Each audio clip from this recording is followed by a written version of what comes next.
ব্যবসার মধ্যে কিন্তু অনেক রিস্ক আছে। 10 ভাগের 9 ভাগই ব্যবসায়। শুধু চাকরির পিছনে ছুটবেন না, ব্যবসা করেন, উদ্যোক্তা হন, অর্থনৈতিকভাবে নিজেকে স্বাবলম্বী করার চেষ্টা করেন।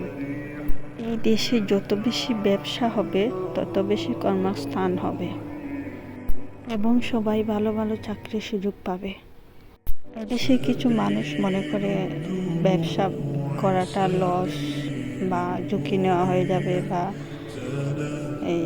অনেকে মনে করে ব্যবসা করলে বড়লোক হবে। আসলে ব্যবসাটা শুধু বড়লোক হওয়ার জন্য নয়, ব্যবসা না করলে নতুন আইডিয়া জেনারেট করে থেকে হবে।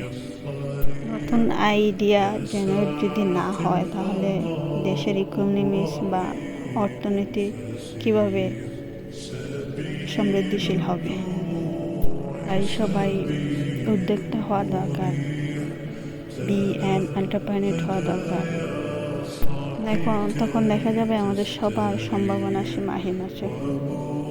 তাই সবাইকে বিজনেস করতে হবে, উদ্যোক্তা হতে হবে।